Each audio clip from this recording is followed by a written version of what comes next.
ओम श्री कृष्णाय नमो नमः। श्रीमद्भागवत महापुराण साप्ताहिक कथा भाग 19 अथ द्वादशो अध्यायः। इक्ष्वाकु वंश के शेष राजाओं का वर्णन।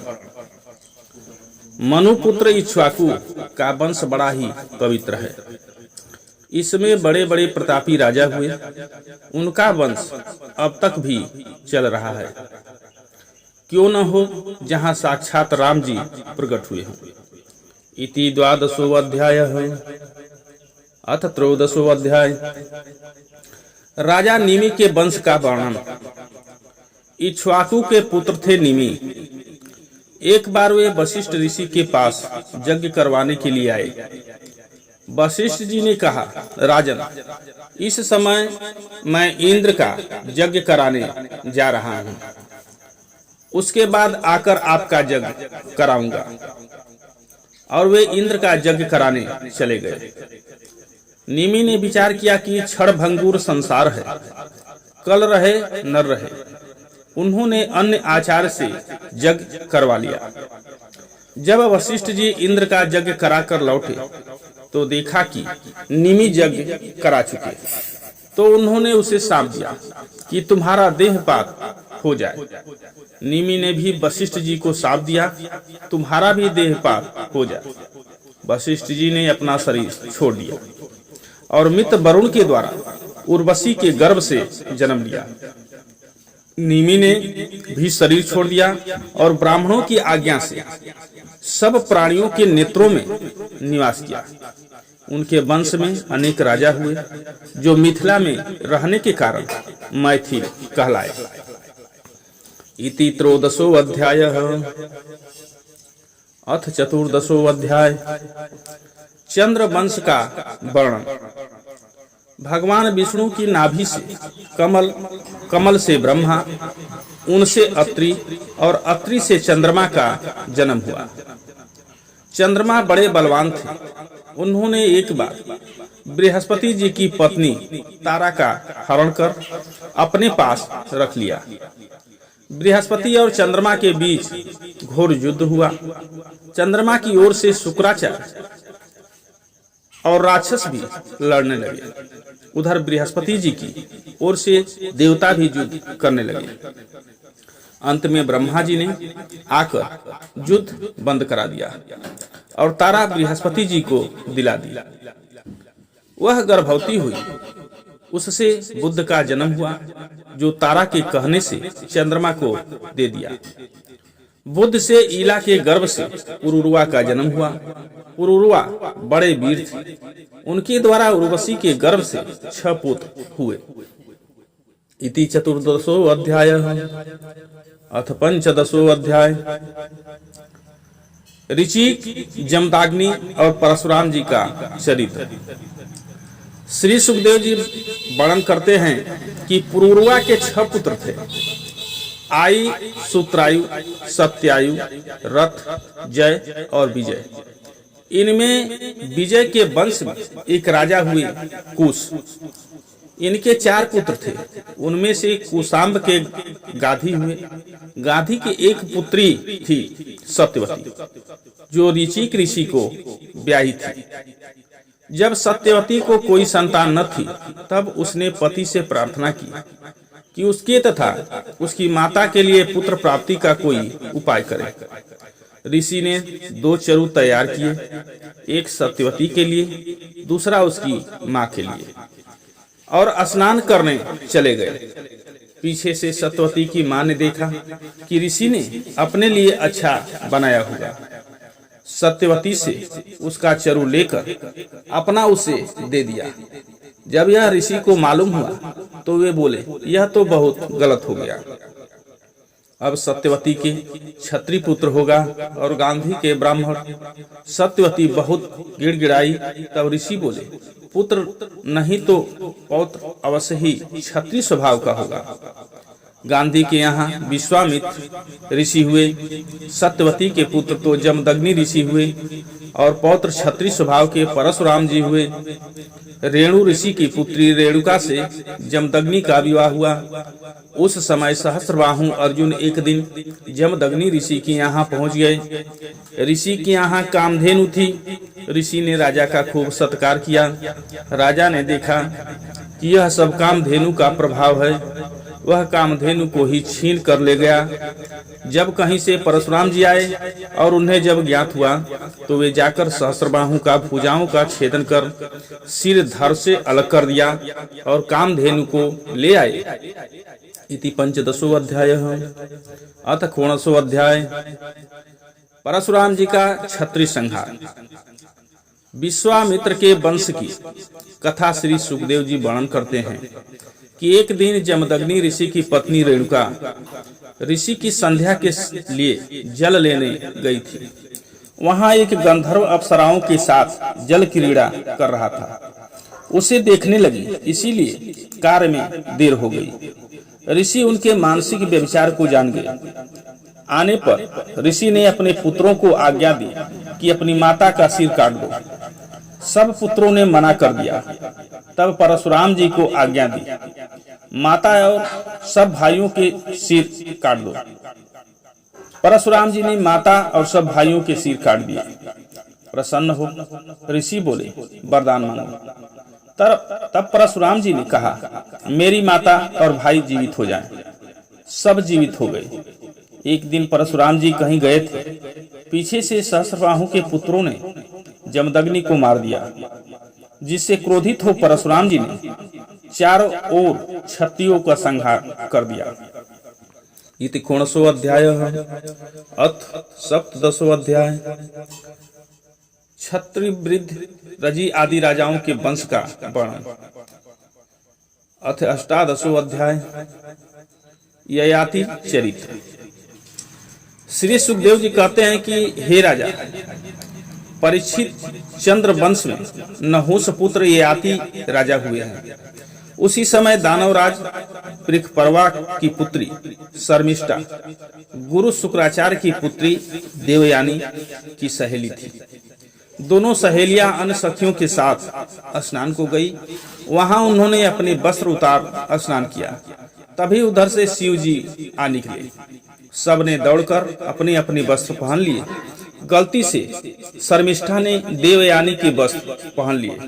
इस पर देवयानी बहुत नाराज हुई और शर्मिष्ठा को उल्टा सीधा कहने लगी।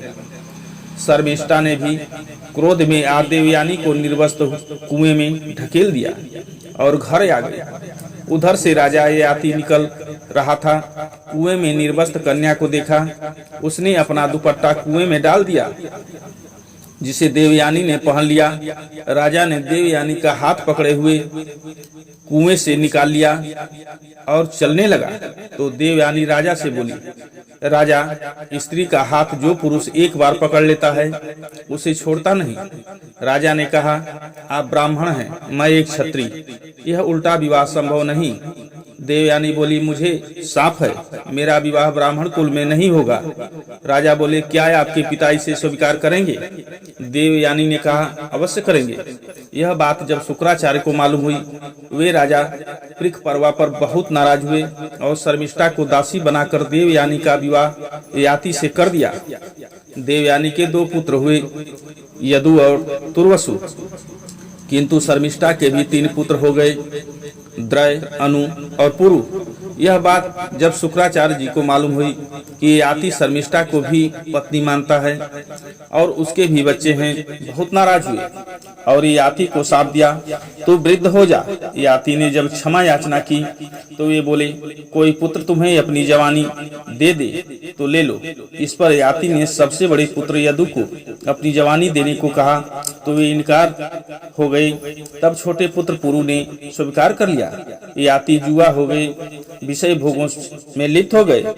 इति अष्टादशो अध्याय। अथ एकोनविंशो अध्याय। ययाति का गृह त्याग।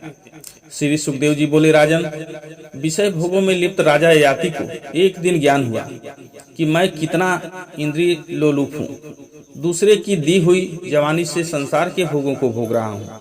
उसने देवयानी को बुलाकर कहा, प्रिय, तुम्हें एक कहानी सुनाता हूँ।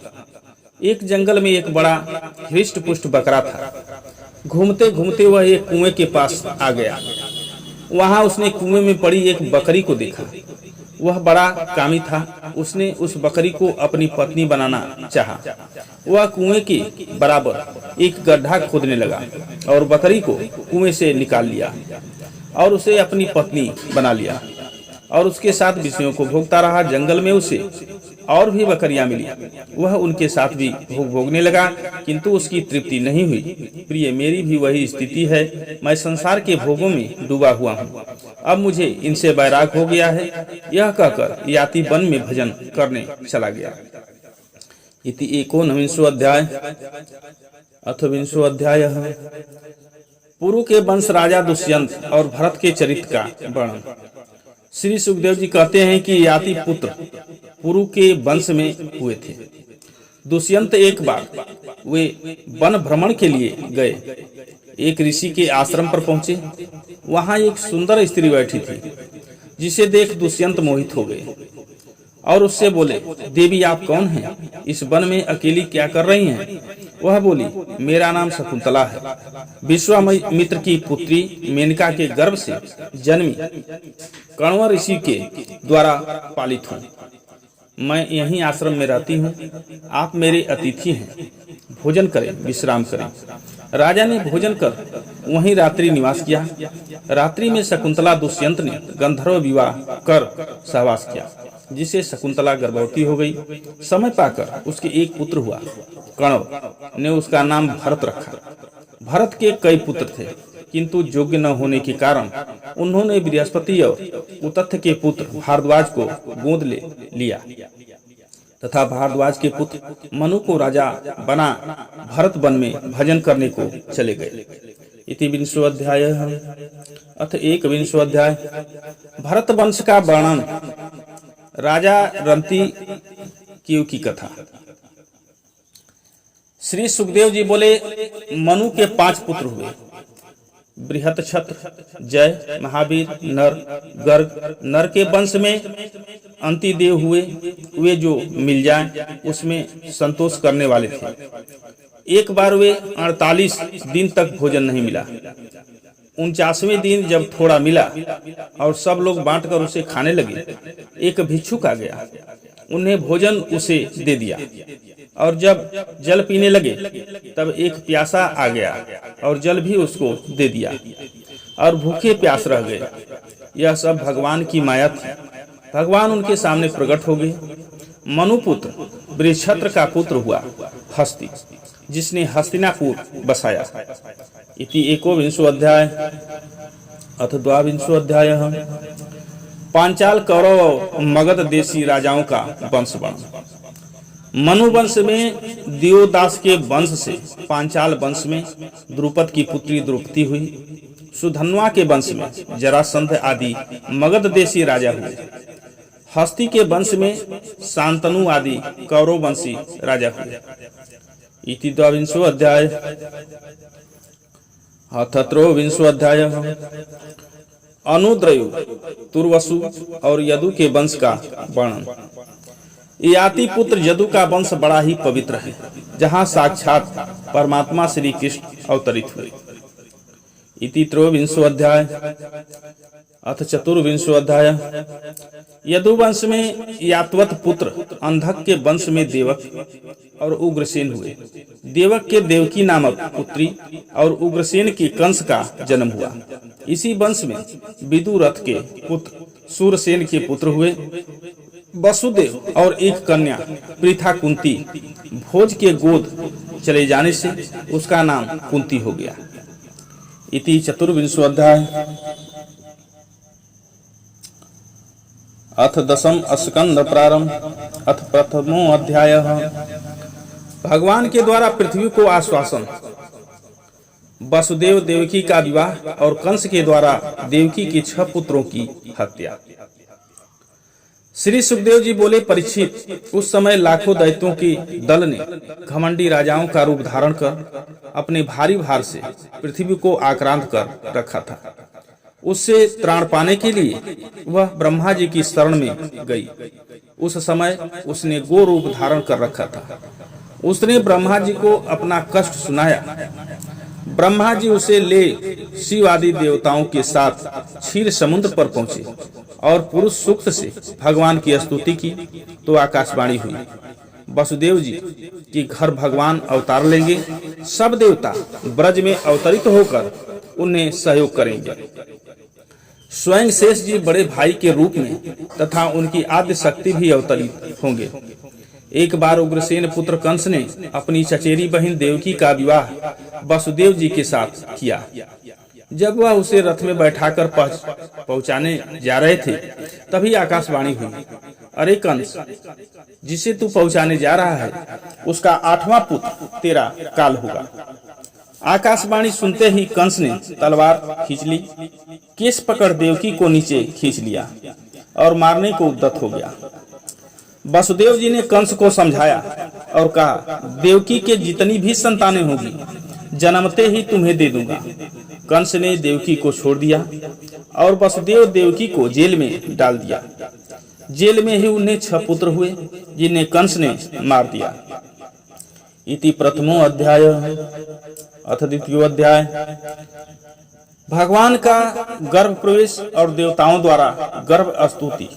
श्री सुखदेव जी बोले, 7वें गर्भ में स्वयं शेष जी थे, जिन्हें जोग माया ने रोहिणी के गर्भ में पहुंचा दिया।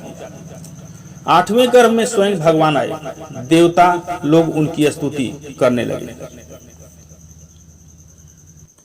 इति द्वितीयो अध्याय। अथ तृतीयो अध्याय। भगवान श्री कृष्ण का प्रकट।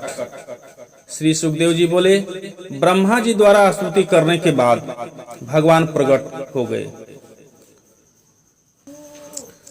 शंख चक्र गदा पद्म धारण कर चतुर्भुज रूप में वसुदेव देवकी को दर्शन दिए। वसुदेव देवकी ने उनकी प्रार्थना की। वसुदेव जी बोले, प्रभु, मैं समझ गया आप प्रकृति से परे साक्षात भगवान हैं। आपका स्वरूप केवल आनंद और अनुभव है। आप सब बुद्धियों से साक्षी हैं। देवकी बोली, प्रभु, वेदों ने आपके जिस रूप को अव्यक्त और सबका कारण बताया है, जो ब्रह्म ज्योति स्वरूप समस्त गुणों से रहित और विकारहीन है, जिसे विशेष गण रहित अनिर्वचनीय कहा गया है, वही बुद्धि आदि के प्रकाशक विष्णु आप स्वयं हैं। भगवान बोले, देवी, स्वयंभू मनवंतर में तुम कृष्णी और वसुदेव जी सुतपा थे। तुमने मेरी घोर तपस्या की थी और मेरे प्रसन्न होने पर तुमने मेरे समान पुत्र मांगा था, इसलिए मैं आया हूँ। देवकी बोली, हमने तो पुत्र मांगा था, आप तो बाप दादा बनकर आए हो, क्योंकि बालक तो छोटा सा 2 हाथ वाला होता है। भगवान बोले, मैं छोटा शिशु तो हो जाऊंगा, पर तुम्हें मुझे गोकुल पहुंचाना पड़ेगा। इतना कह भगवान चुप हो गए और छोटा सा प्राकृत शिशु बन गए। वसुदेव देवकी की बेड़ी हद कड़ी खुल गए तथा जेल के कपाट भी खुल गए। सब पहरेदार सो गए। वसुदेव जी ने भगवान को एक टोकने में रखकर सिर पर रख लिया और गोकुल को प्रस्थान किया। आकाश में बादल छा गए, हल्की हल्की बूंदें गिरने लगी। शेष जी ने अपने फन से भगवान के ऊपर छाया कर ली। जमुना में प्रवेश किया तो जमुना भगवान के चरण स्पर्श के लिए ऊपर उठने लगी। वसुदेव जी घबराए। भगवान ने अपना चरण नीचे बढ़ा दिया। जमुना चरण स्पर्श कर शांत हो गई। वसुदेव जी गोकुल पहुंचे। वहां जसोदा सो रही थी। पास ही एक छोटी सी बालिका सो रही थी। वसुदेव जी बालक को वहां सुला बालिका को ले मथुरा आ गए। बेड़ी हथकड़ी वापस लग गए। भगवान बंधन खुलवाते हैं, माया बंधन करती है। इति तृतीयो अध्याय। अथ चतुर्थो अध्याय। कंस के हाथ से छूट जोग माया का आकाश में जाकर भविष्यवाणी। श्री सुखदेव जी बोले, राजन, जेल के कपाट ताले बंद हो गए। पहरेदार जग गए। बालक के रोने की आवाज आई। पहरेदार दौड़ पड़े। कंस को सूचना की। लड़खड़ाता कंस आया। देवकी बोली, भैया, यह अंतिम एक बालिका है, इसे छोड़ दो। कंस पहले तो घबराया, यह काल की जगह कालिका कहाँ से आ गई। फिर देवकी के हाथ से छीन पत्थर पर पछाड़ने लगा तो वह हाथ में से छूटकर आकाश में उड़ गई और बोली, अरे कंस, तू मुझे क्या मारेगा? तुझे मारने वाला ब्रिज में पैदा हो गया है। कंस घबराया। तत्काल आपातकालीन मंत्रिमंडल की बैठक बुलाई। कंस को निश्चिंत करते हुए मंत्रिमंडल ने निर्णय लिया कि ब्रज के कल प्रातः होते ही 6 माह तक के बालकों को समाप्त कर दिया जाएगा। इति चतुर्थो अध्यायः। भाग 20 अथ पंचमो अध्यायः। गोकुल में भगवान का जन्म महोत्सव। श्री सुखदेव जी बोले, परीक्षित, वसुदेव जी जब बालक को सुला बालिका को लेकर चले गए तब भी जसोदा को पता नहीं चला कि उसके बालक हुआ है या बालिका। प्रातः नंद जी की बड़ी बहन सनंदा जी ने देखा कि जसोदा के पास एक सुंदर बालक सो रहा है। उन्होंने कहा, अरे जसोदा, देख, तेरे एक बालक हुआ है और तुझे खबर भी नहीं।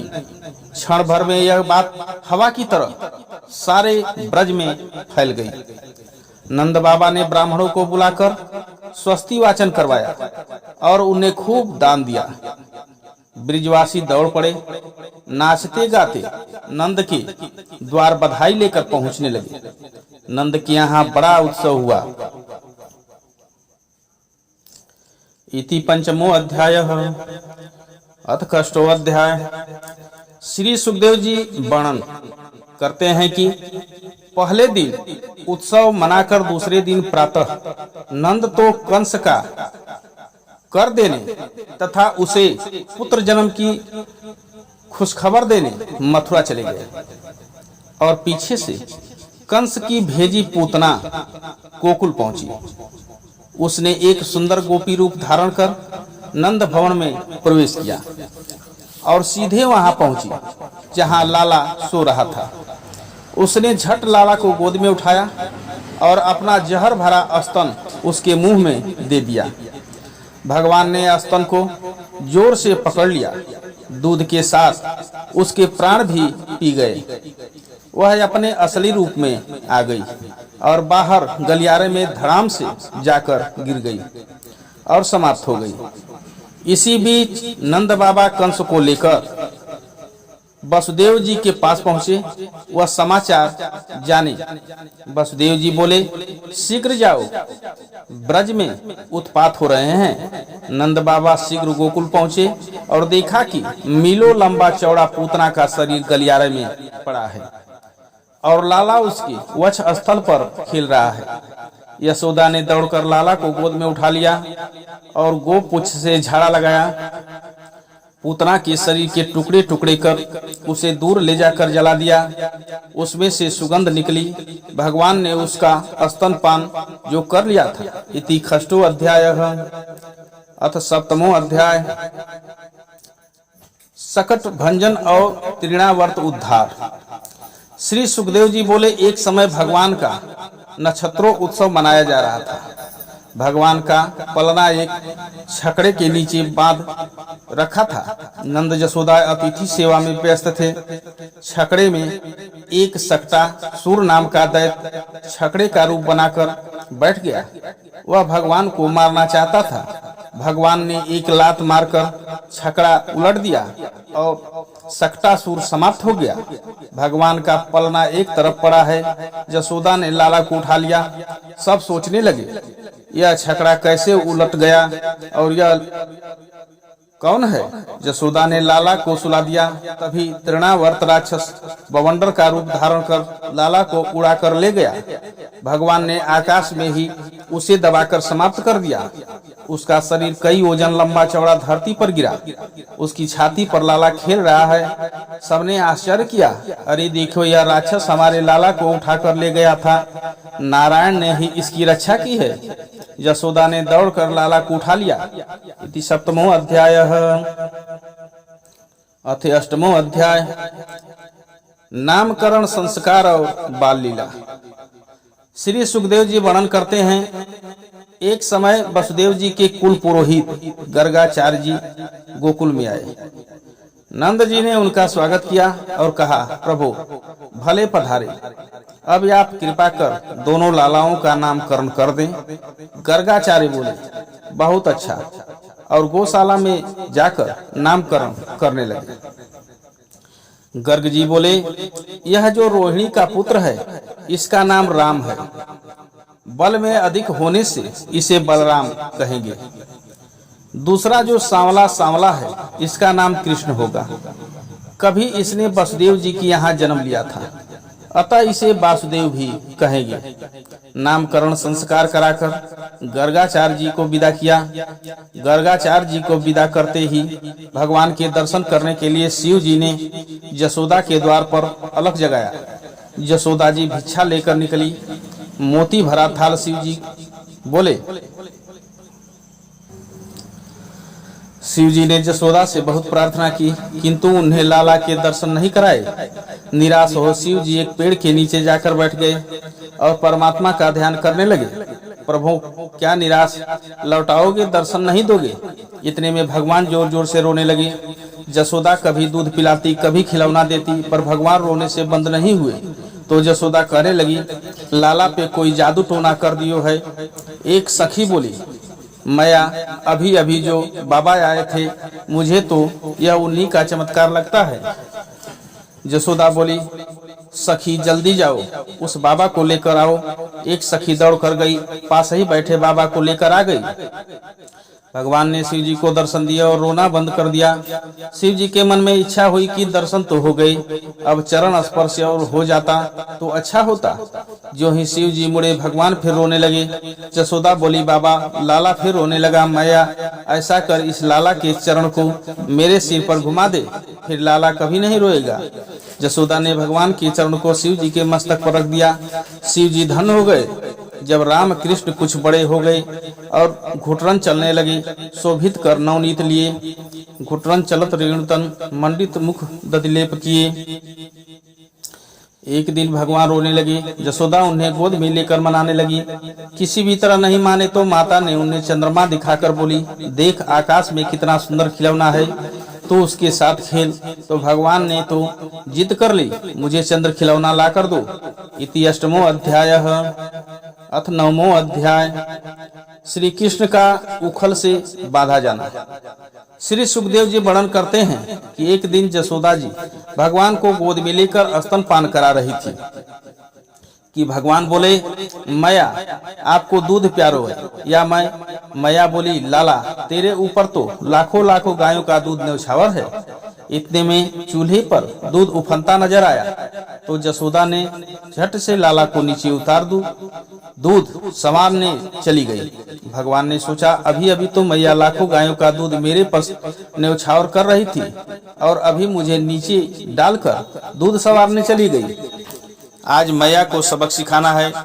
वैसे भी माखन चोरी लीला तो करनी ही है, क्यों नहीं घर से ही शुरू किया जाए।